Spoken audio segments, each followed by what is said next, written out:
നന്ദിയോടും കൂടിയാണ് ഈ തിരുസന്നിധിയിൽ നിൽക്കുന്നത്. ഈശോയ്ക്കും കൃപാസനാമ്മയ്ക്കും ഒത്തിരി നന്ദി പറയുന്നു. എൻ്റെ പേര് ധന്യ, കൂത്താട്ടുളത്താണ് എൻ്റെ വീട്. ഞാനൊരു നേഴ്സാണ്. എല്ലാവരെപ്പോലും ഒരു OET എന്നൊരു സ്വപ്നത്തോടു കൂടി തന്നെയാണ് ഈ കൃപാസനത്തെക്കുറിച്ച് ചിന്തിച്ചത്. ഞാൻ 14 വർഷം സൗദിയിലായിരുന്നു. അങ്ങനെ 2022 ഒരു ജൂൺ മാസത്തിൽ ഞാനിങ്ങനെ OETയെക്കുറിച്ചൊക്കെ ചിന്തിച്ചുകൊണ്ടിരുന്നപ്പം എനിക്ക് എപ്പോഴും യൂട്യൂബിൽ ഇങ്ങനെ ഒരു സാക്ഷ്യം കേട്ടു. ഞാനപ്പം തന്നെ മൊത്തത്തിൽ ഇങ്ങനെ ഗൂഗിളിലൊക്കെ തപ്പി ഓൺലൈൻ ഉടമ്പടി എടുത്തു. അപ്പം എനിക്ക് മാതാവിനെയും ഈശോയിനെയും കുഞ്ഞിലേ തൊട്ടേ, കാരണം ഞാൻ പഠിച്ചത് ഒരു ക്രിസ്ത്യൻ സ്കൂളിലായതുകൊണ്ട് എനിക്ക് ഭയങ്കര ഇഷ്ടമായിരുന്നു. ഞാനൊരു ഹിന്ദുവാണ്. അതുകൊണ്ട് എനിക്ക് എപ്പോഴും എൻ്റെ ജീവിതത്തിൽ ഈശോയും മാതാവും എപ്പോഴും പ്രാർത്ഥനയുള്ള ഒരാളായിരുന്നു. പിന്നെ ഞാനിങ്ങനെ ഇത് ഓൺലൈൻ ഉടമ്പടി എടുത്തു. നെക്സ്റ്റ് ഡേയിൽ ഒരു ചേച്ചി ഇവിടുന്ന് നാട്ടിൽ നിന്ന് വന്നപ്പം എന്നോട് പറഞ്ഞു, ധന്യേ കൃപാസനത്തെക്കുറിച്ച് കേട്ടിട്ടുണ്ടോ? സത്യമായിട്ട് ആരും എന്നോട് അപ്പം ഇങ്ങനെ പറഞ്ഞിട്ടില്ല. ചേച്ചി പറഞ്ഞപ്പോൾ ഞാൻ ഓർത്തു, ദൈവമേ കൃപാസനാമ്മ പിന്നെയും എന്നെ ഓർമ്മിപ്പിക്കുകയാണ് എന്നെനിക്ക് മനസ്സിലായി.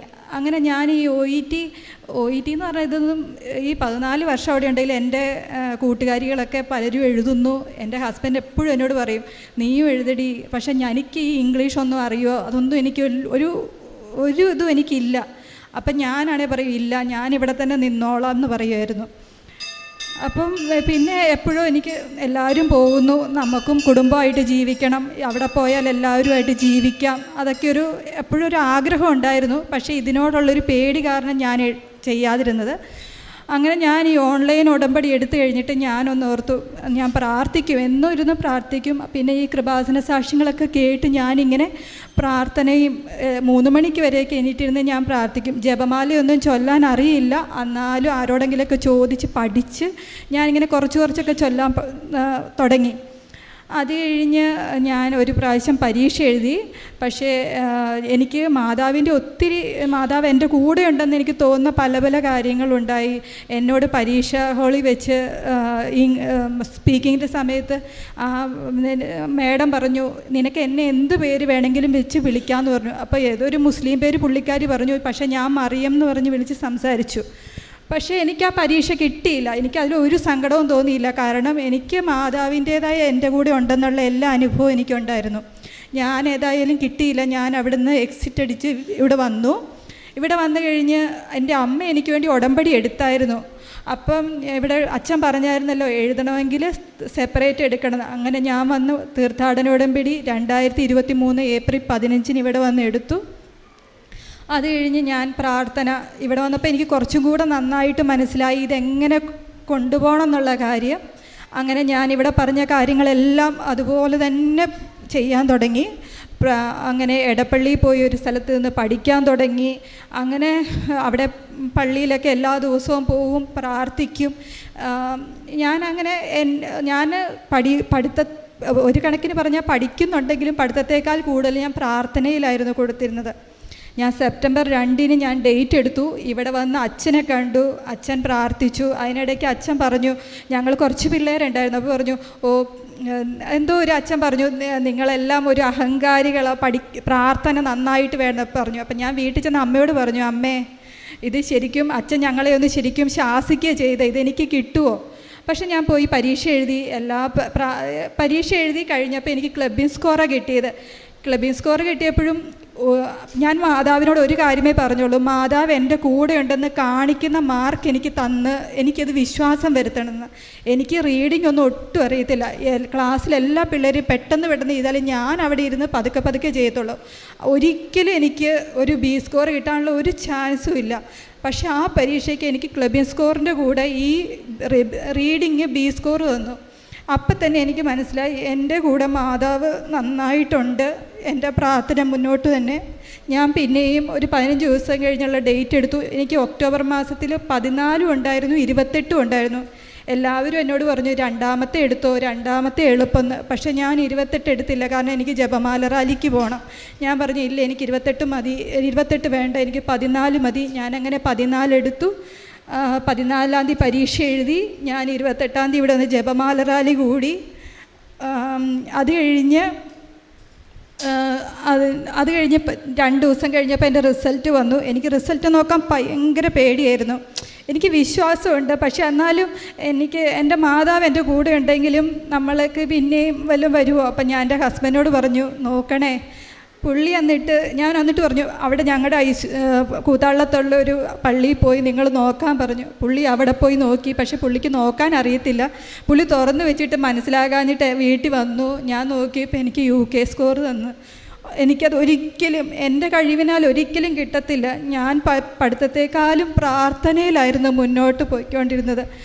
അപ്പം ഉറപ്പായിട്ടും മാതാവിനെ വിളിച്ചിട്ടുണ്ടെങ്കിൽ നമ്മുടെ കഴിവൊന്നുമല്ല, മാതാവ് നമുക്ക് തരുമെന്നുള്ള കാര്യത്തിൽ ഒത്തിരി ഒരു അനുഭവമായിരുന്നു എനിക്കത്.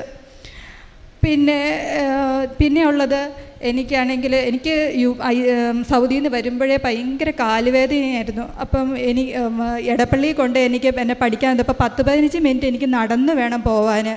ഞാൻ എന്നും രാവിലെ പോകുമ്പോൾ ഭയങ്കര കരഞ്ഞോണ്ടാണ് പോകണേ, കാരണം ഒത്തിരി നടക്കുമ്പോൾ കാലുവേദന. ഞാൻ ഇവിടെ വന്നപ്പോൾ ഉടമ്പടി എടുത്തപ്പോൾ എഴുതുകയും ചെയ്തു.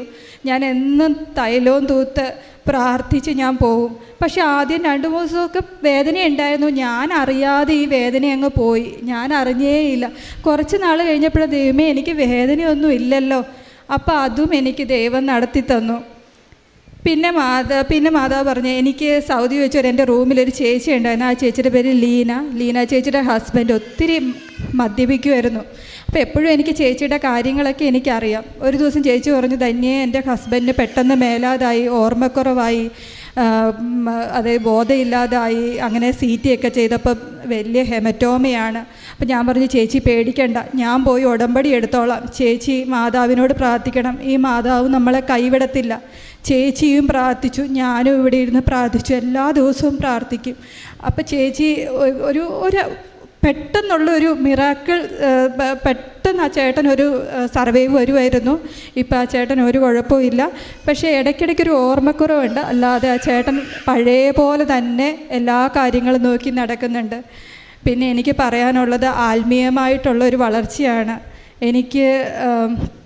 ഞാൻ പറഞ്ഞല്ലോ ഞാനൊരു ഹിന്ദുവാണ്. പക്ഷെ എനിക്കെൻ്റെ ഈശോയിലും മാതാവിലും എൻ്റെ ഒരു വളർച്ചയാണ്. ഞാൻ എന്നും ബൈബിൾ വായിക്കും.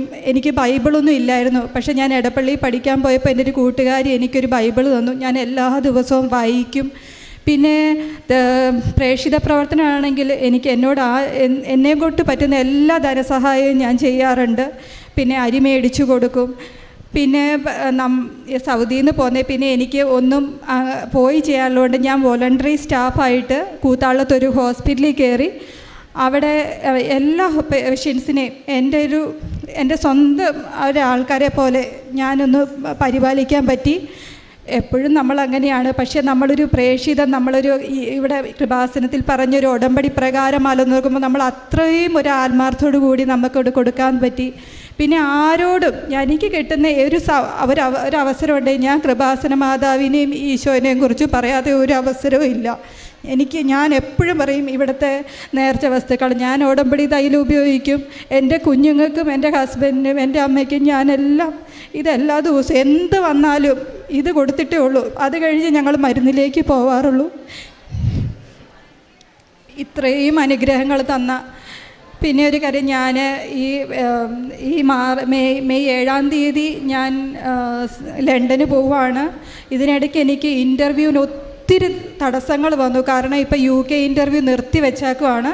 അപ്പം ഞാൻ ഒത്തിരി മാതാവിനോട് പ്രാർത്ഥിച്ചു, എൻ്റെ മാതാവേ എന്നെ കൈവിടല്ലേ. പക്ഷേ എനിക്കറിയത്തില്ല, നേരത്തെ എപ്പോഴോ പറഞ്ഞൊരു ഇൻ്റർവ്യൂ എനിക്ക് പെട്ടെന്ന് കയറി വന്നു. അവർക്ക് ആ ഇൻ്റർവ്യൂവിൽ എന്നോട് 3-4 ക്വസ്റ്റ്യൻ ചോദിച്ചുള്ളൂ. അവർക്ക് എന്നെ ഇഷ്ടപ്പെട്ടു, എടുത്തു. ഇപ്പം പിന്നെയും ഇൻ്റർവ്യൂ ഹോൾഡായി. എനിക്കപ്പം മനസ്സിലായി, മാതാവിന് നമുക്ക് നല്ലതെന്നുള്ള സമയത്ത് മാതാവ് നമുക്ക് തന്നിരിക്കും. മാതാവിനോട് എന്ത് ഉടമ്പടി വെച്ചാലും അമ്മ നമുക്ക് തരും. പക്ഷേ അമ്മയ്ക്കറിയാം നമുക്ക് എപ്പോഴും അത് തരണേന്നുള്ള കാര്യം. അപ്പോൾ ആരും പേടിക്കണ്ട, എന്ത് ചോദിച്ചാലും മാതാവ് നിങ്ങൾക്ക് ഈശോ വഴി മേടിച്ചു തരും. ഇത്രയും അനുഗ്രഹങ്ങൾ തന്ന മാതാവിനും ഈശോയ്ക്കും 1000 നന്ദി പറഞ്ഞുകൊണ്ട് ഞാൻ നിർത്തുന്നു. പരിശുദ്ധ അമ്മയുടെ മധ്യസ്ഥതയിലേറെ പ്രത്യേകിച്ച് വ്യക്തിപരമായിട്ട് വിദേശത്തേക്ക് പോകുവാനായിട്ടുള്ള കാര്യങ്ങളെല്ലാം ക്രമപ്പെട്ടു എന്നുള്ളതും ആണ് ഏറ്റവും പ്രധാനപ്പെട്ട സാക്ഷ്യമായിട്ട് പറഞ്ഞത്. അപ്പോൾ അതിൽ ആവശ്യത്തിലേറെ തവണ ഇപ്പം ഒരു കോൺഫിഡൻസ് ഇല്ലായ്മയും അല്ലെങ്കിൽ ഒരു മെറിറ്റ് ഇല്ലായ്മയുമാണ് പരീക്ഷയിലേക്ക് പോകാതിരുന്നതെന്നുള്ളതാണ് ആദ്യം സാക്ഷ്യത്തിൽ പറഞ്ഞത്. അപ്പോൾ കൂടുതൽ പരീക്ഷ എഴുതി കഴിഞ്ഞ് നമുക്കൊരു തോൽവി ഉണ്ടാകുമ്പോഴും വേണമെങ്കിൽ നമുക്ക് പ്രാർത്ഥനയിൽ നിന്ന് പിന്തിരിയുന്നതിന് പകരം കൂടുതൽ തീക്ഷ്ണമായിട്ട് പ്രാർത്ഥിക്കുവാനുള്ളൊരു മനോഭാവം ഒരു വിശ്വാസത്തിൽ സ്ഥിരീകരിക്കപ്പെട്ട അല്ലെങ്കിൽ സ്ഥിരതയുള്ള ഒരാളുടെ ഒരു പ്രത്യേകതയാണ്. അപ്പോൾ ആ ഒരു വിശ്വാസത്തിൽ മുന്നോട്ട് പോയെന്ന് ഉടമ്പടി എന്ന പ്രാർത്ഥന അങ്ങനെ മുന്നോട്ട് പോകാനായിട്ട് ഈ വ്യക്തിയെ സഹായിച്ചു എന്നുള്ളതുമാണ്. അപ്പം പിന്നീട് പരീക്ഷയ്ക്കൊരുങ്ങിയപ്പം പഠനത്തെക്കാൾ കൂടുതൽ ഞാൻ പ്രാർത്ഥിച്ചു എന്ന് പറയുന്ന സെൻറ്റൻസ് നമ്മൾ തിരിച്ചിടുമ്പോൾ ഇങ്ങനെയാണ്. അതായത് ഞാൻ എൻ്റെ കഴിവിനേക്കാളും കൂടുതൽ ദൈവത്തിൽ ആശ്രയിച്ചു എന്നാണ് ആ സെൻറ്റൻസിൻ്റെ അർത്ഥം. ഇതിപ്പോൾ ഒരാൾ പറയുന്നതല്ല, ഇവിടെ സാക്ഷ്യം പറഞ്ഞിട്ടുള്ള കുറേ വിദ്യാർത്ഥിനികളുടെ സാക്ഷ്യത്തിൽ അവരെല്ലാവരെയും ഒരു ബോധ്യപ്പെടുത്തുന്ന ഒരു സത്യം അവർ പറയുമ്പോൾ പല രീതിയിൽ അവർ പറയുമെങ്കിലും അപ്പം അങ്ങനൊരു ഉദ്യമത്തെ ദൈവം പരിശുദ്ധ അമ്മ കൂടെ നിന്ന് സഹായിച്ചു എന്നുള്ളതാണ് ഏറ്റവും പ്രധാനപ്പെട്ട സാക്ഷ്യം. ഒപ്പം മറ്റുള്ളവരുടെ ജീവിതത്തിലും പ്രാർത്ഥന നിയോഗങ്ങൾ സമർപ്പിക്കുമ്പോഴും അതിന് വ്യക്തമായിട്ടൊരു ഉത്തരം തങ്ങളുടെ പ്രാർത്ഥനയിൽ ലഭിച്ചു എന്നുള്ളതും അതിന് വ്യക്തിപരമായിട്ടുള്ള സൗഖ്യത്തിൻ്റെ കാര്യങ്ങളുണ്ട്. ഉടമ്പടി വസ്തുക്കളുമൊക്കെയും ഒരുപാട് ജീവിതത്തിൽ എന്ത് കാര്യത്തിനും ആദ്യം അത് ഉപയോഗിക്കുന്നു എന്ന് പറയുമ്പോൾ ആദ്യം ദൈവത്തെ വിളിച്ച് വിശ്വാസം പ്രഖ്യാപിച്ചു എന്നുള്ളൊരു അർത്ഥം കൂടിയുണ്ട് അതിന്. അപ്പം അങ്ങനെ ഒരു വിശ്വാസ ജീവിതത്തിൽ മുന്നോട്ട് പോകുമ്പോൾ ഇനിയും മുൻപോട്ടുള്ള ഉടമ്പടി ജീവിതത്തിൽ പരിശുദ്ധ അമ്മയുടെ വലിയ സാന്നിധ്യം പ്രകടമായിട്ട് അനുഭവിക്കാനായിട്ട് ദൈവം അനുവദിക്കട്ടെ, അനുഗ്രഹിക്കട്ടെ.